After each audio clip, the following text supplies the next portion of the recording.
Wow, pork sisig. Ang sarap naman. And syempre may sinigang na bangus pa. At ito yung fried garlic chicken. Kain na.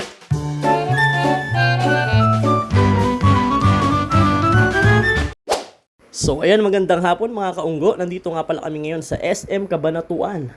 Ayan, at kakain nga pala kami dito sa Gilligan's. Ayan, isa sa mga paborito namin kinakainan pagdating sa napaka-crispy at napakasarap na sisig.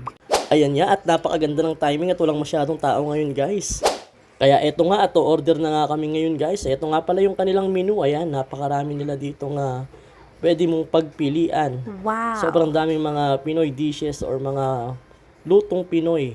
Ayan, at meron nga rin sila dito, guys, mga family meals promo. Ayan, napakamumura lang, napakadami ng pinagsama-samang klase ng ulam niyan, guys. So, kaya good na talaga para sa isang pamilya. At eto na nga, dumating na nga yung order namin, guys. Ayan, ako, nakakagutom.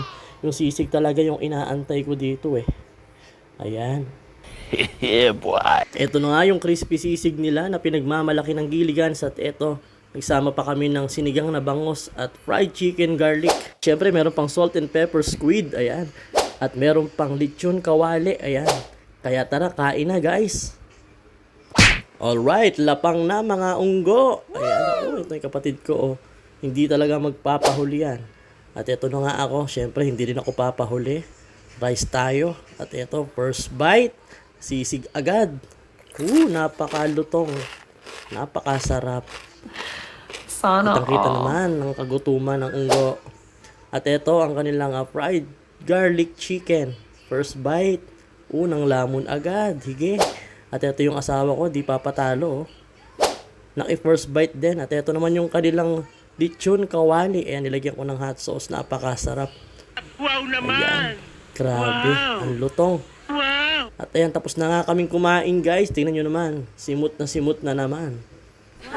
Wala na namang natira. Wala man lang na-take out sa sobrang gutom. So, yun lang nga, guys, for today's video. Maraming salamat. Thank you.